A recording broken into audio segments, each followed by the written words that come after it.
जय माता दी दोस्तों। आज की इस वीडियो में हम आपके लिए नवरात्रि व्रत की कथा लेकर आए हैं। पीठत नाम के मनोहर नगर में एक अनाथ नाम का ब्राह्मण रहता था। वह भगवती दुर्गा का परम भक्त था।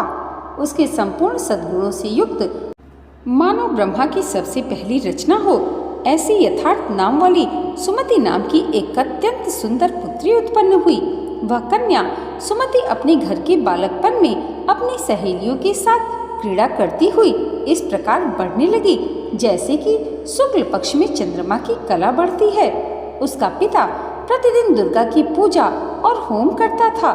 उस समय वह भी नियम से वहां उपस्थित होती थी। एक दिन वह सुमति अपनी सखियों के साथ खेलने लग गई और भगवती के पूजन में उपस्थित नहीं हुई।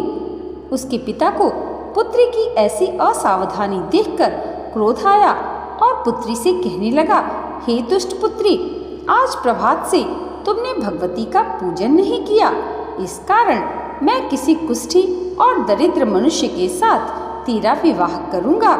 इस प्रकार कुपित पिता के वचन सुनकर सुमति को बड़ा ही दुख हुआ और पिता से कहने लगी कि हे पिताजी, मैं आपकी कन्या हूँ। मैं आपके सब तरह से अधीन हूँ। जैसी आपकी इच्छा हो वैसा ही करो। राजा कुष्ठी अथवा और किसी के साथ जैसी तुम्हारी इच्छा हो मेरा विवाह कर सकते हो, पर होगा वही जो मेरे भाग्य में लिखा है। मेरा तो इस पर पूर्ण विश्वास है। मनुष्य जाने कितने मनोरथों का चिंतन करता है, पर होता वही है जो भाग्य में विधाता ने लिख रखा है।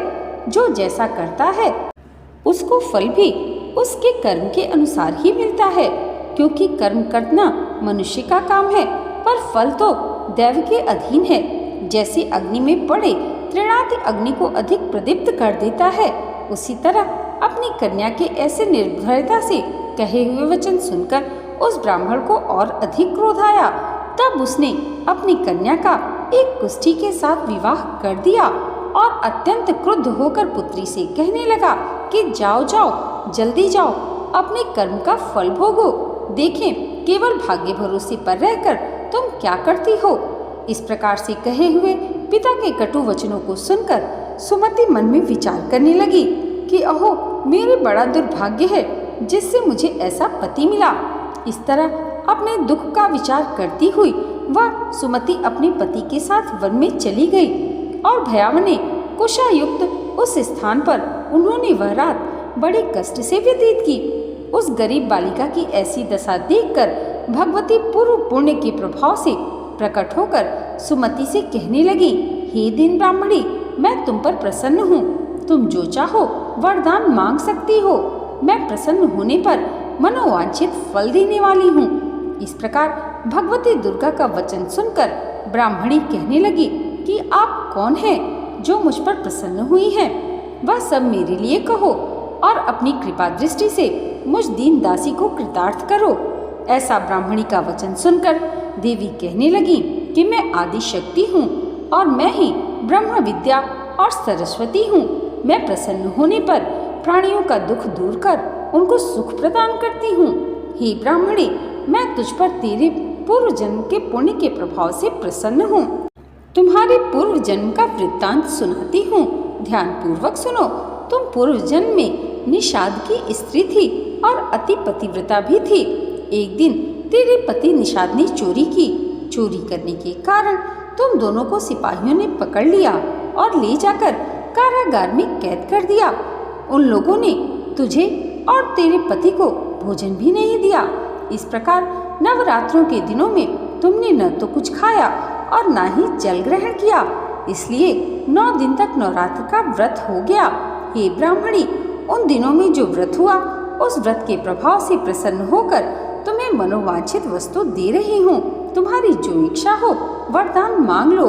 इस प्रकार माँ दुर्गा के कहे हुए वचन सुनकर ब्राह्मणी बोली कि अगर आप मुझ पर प्रसन्न हैं तो हे दुर्गे, आपको प्रणाम करती हूँ। कृपा करके मेरे पति के कुष्ठ को दूर करो। देवी कहने लगी, उन दिनों में जो तुमने व्रत किया था उस व्रत के एक दिन का पुण्य अपने पति का कुष्ठ दूर करने के लिए अर्पण करो। मेरे प्रभाव से तेरा पति कुष्ठ से रहित और सोने के समान शरीर वाला हो जाएगा। ब्रह्मा जी बोले।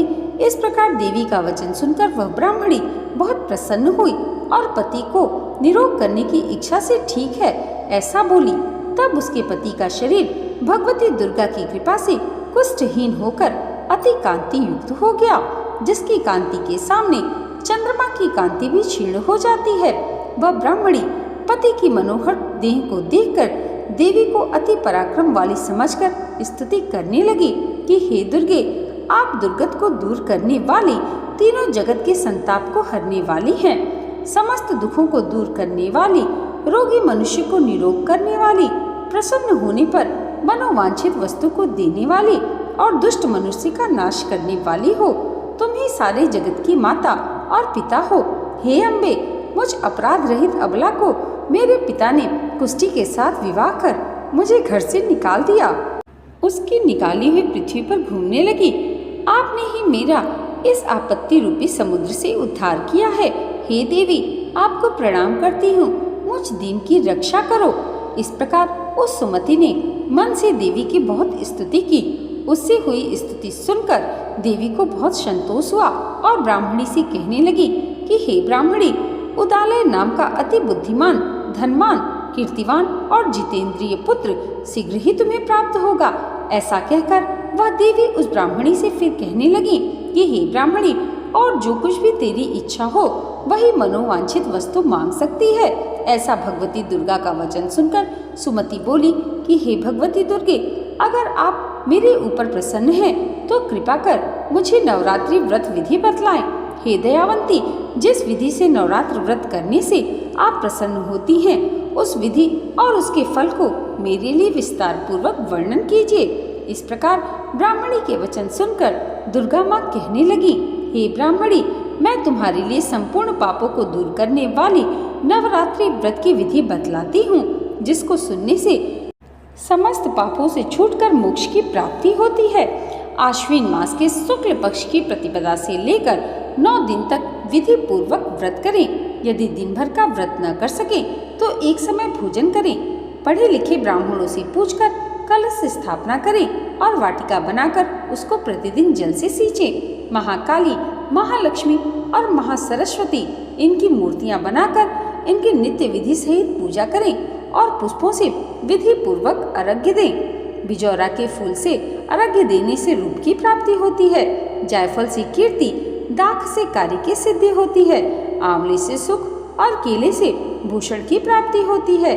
इस प्रकार फलों से अर्घ्य देकर यथाविधि हवन करें। खांड, घी, गेहूं, शहद, जौ, तिल, नारियल, दाख और कदम्ब इनसे हवन करें। गेहूं होम करने से लक्ष्मी की प्राप्ति होती है।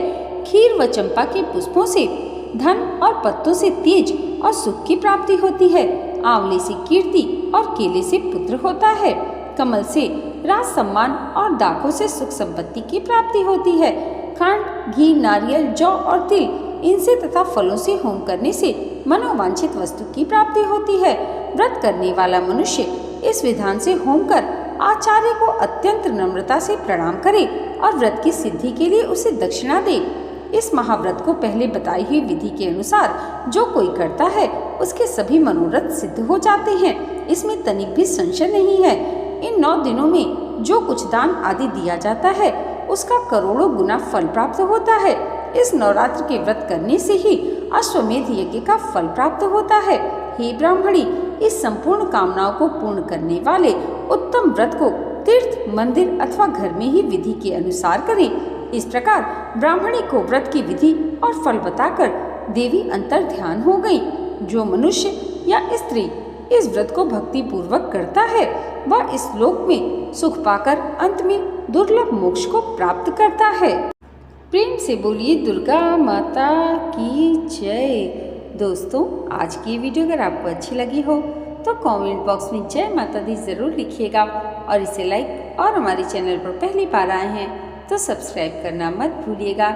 जगत जननी माँ जगदम्बा की कृपा आप सबके जीवन पर सदैव ऐसे ही बनी रहे, इसी मंगल कामना के साथ मिलते हैं अगली वीडियो में। तब तक के लिए जय माता दी।